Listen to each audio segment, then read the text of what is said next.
this is the last big scheduled news event of the offseason. And I continue to be disappointed by the NFL's failure to take over the whole week. Just take over the whole week. You can parcel out the games Monday, Tuesday, Wednesday, Thursday. You don't have to do all of it on Thursday with a little taste, just a little sliver on Wednesday is what we got yesterday. But we got another little unexpected slice last night when out of nowhere it's announced that Week 13, 49ers at Eagles, 4:25 p.m. Eastern, Fox, NFC Championship rematch. It just seemed kind of random. I know that's one of the marquee games, and they're the two best teams on paper in the NFC, but just kind of random that thing landed last night without any real warning, just like, boom, here it is. And I like it because, again, that's what I've been arguing for. Start it Monday and work it out through today. You got 272 of these games you can announce, and there's a certain percentage of them that are worthy of taking the time to announce. So it's late in the season. It's really not going to, I think, spark a lot of conversation about what happened in January, but still, best two teams in the NFC on paper, they'll get together Week 13 in Philadelphia at 4:25 p.m. Eastern, Miles. Yeah, I mean, it's far and away the two best teams on paper in the NFC, and that's despite what the 49ers have going on at quarterback, which, frankly, we don't know what the hell is going to happen with Brock Purdy, with Trey Lance, with Sam Darnold of all people. And so, I mean, yeah, Brock Purdy is the leader in the clubhouse if he's healthy. We don't really necessarily know if he's going to be healthy, although he seems to be on track. That's everything that we've heard out of San Francisco. But I like that this game is later on in the season because it just kind of ratchets up the intensity of it that much more. Same with Cincinnati and Kansas City. It's like you kind of don't want to see that game too early on in the season because we both think that Kansas City and Cincinnati and then San Francisco and Philadelphia are going to be probably the top four teams in the conference. I mean, it just kind of seems like it based on the way the last few years have gone, but you at least want to have those things later on so that we can really see the kind of bigger playoff implications. So I like this game being where it is. And this is going to be an obvious, keep your eye on that one. Much will be determined that day, but that presumes both teams will have the same kind of season they had last year, and it will be relevant to the location of a rematch if there is one in the postseason, obviously. But one of the things I like about the flow of the early weeks of the actual season is as you keep looking ahead on the schedule, there are games that previously did not stand out that begin to stand out when the unlikely team starts to do really well. Mm-hmm. And then that Week 17 Monday night game gets better and better. It happened last year with Bills-Bengals. And yes, obviously we know what happened that night, but games become more and more significant as the season unfolds. So there's limited value to how significant a late season game ends. It seems significant now, but there's a lot of football to be played. There's a lot of life to be lived between now and December 4 when those two teams get together. But that's the latest piece that we've gotten. One other thing I do want to mention, because this occurred to me yesterday.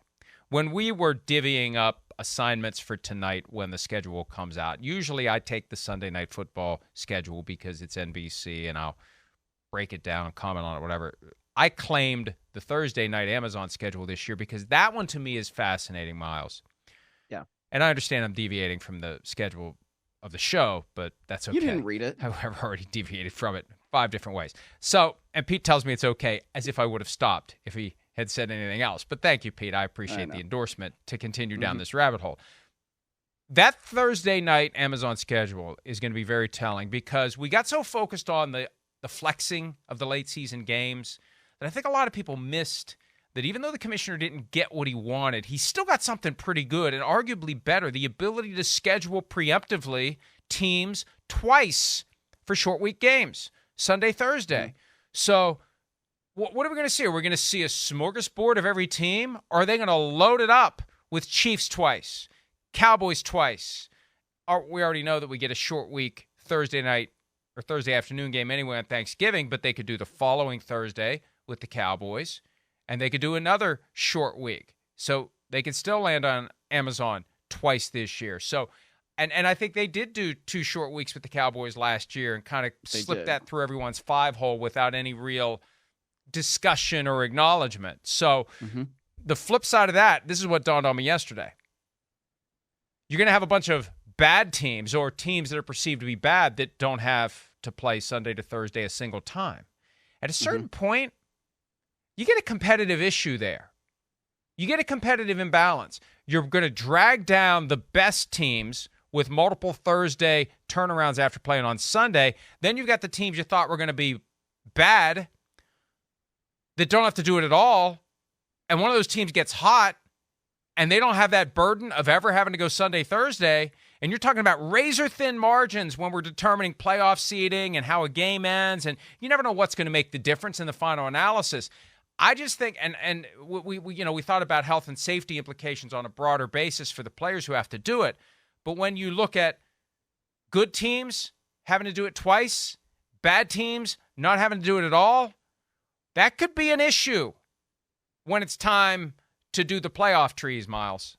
Well, it's interesting because you think about Detroit last year, right? Standalone games, primetime games, what have you. The only Sunday to Thursday or kind of standalone game that they initially had was on Thanksgiving. And so everything else for them initially was supposed to start Sunday, 1 p.m. Eastern. Right? And then they, of course, end up getting flexed into that last game of the season against Green Bay. And that kind of puts them in prime time. But I think that there are probably a few teams that could be looking at something like that, where you don't necessarily have to deviate from the, let's call it the norm of each and every week. I mean, look at the NFC South. When do you really want to see those teams in prime time? I mean, maybe the Falcons, because they supposedly have a good complement of weapons, but we don't necessarily know much about them at quarterback. I don't really want to see Tampa Bay very much in prime time. I mean, Bryce Young is interesting, but I mean, I don't really know what he's going to look like as a rookie on that offense. And the New Orleans Saints, I'm sorry, I'm not really that excited by Derek Carr. So it's one of those things where, yeah, if you don't necessarily want to schedule that division on a Thursday because it's not all that interesting, maybe a couple of those teams aren't going to be featured in that kind of primetime slot. And that could be advantageous for them if they do end up getting hot. By the way, Derek, it is Myles with an A Simmons. Myles A Simmons on Twitter when you go to block him for what he just said. I'm sorry, Derek Carr. So, I covered him on a day-to-day basis too. Whoops. But we see that, and yet you emerged from it without picking up his country accent periodically. Whoa. What's my point? What does he not have? And people say to me, well, he is from Texas. He is from Texas.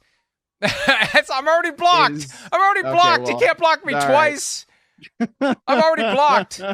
I got blocked a long time ago for something that I don't even know what I said.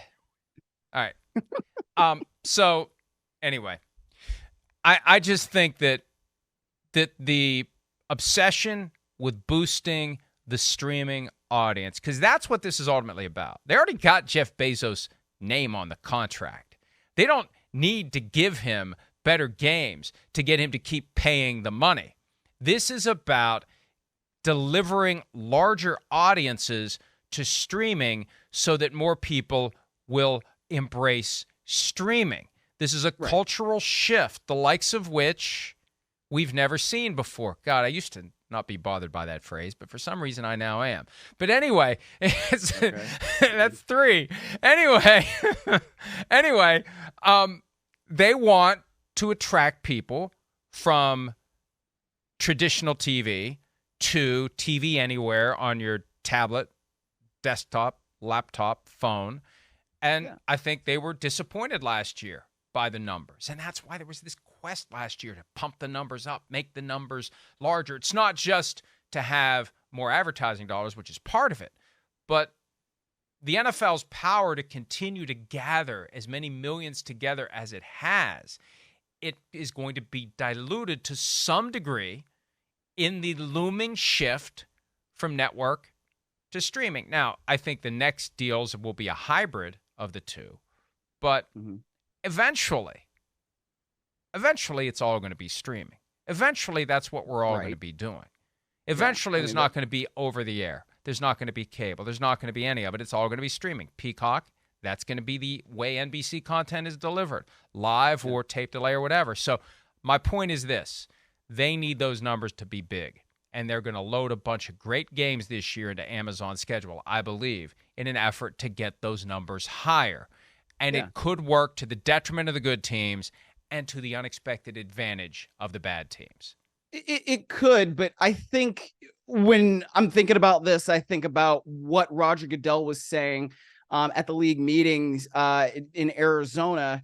And Shireen and I were at that press conference when this really stood out to me, when he said, when they're talking about Thursday night flexing, and he says, what John Maris said may be true about the fans in the stadium, but there are also millions of fans who watch on television. And we also have to think about what those fans are doing. And so I think it is going to be about serving the largest number of fans.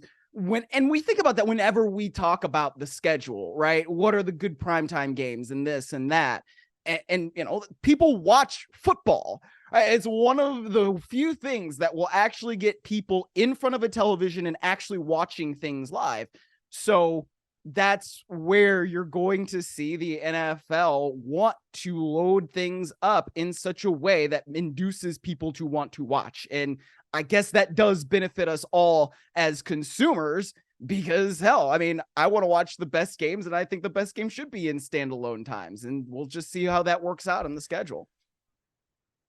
Hey, as somebody who spends every Sunday trying to watch up to 9 games at once, sometimes 10, I prefer standalone. I prefer one at a time. And somebody said to me once, well, why don't you just go back and watch the games one at a time? Do you realize how difficult that is when you know the outcome of the game?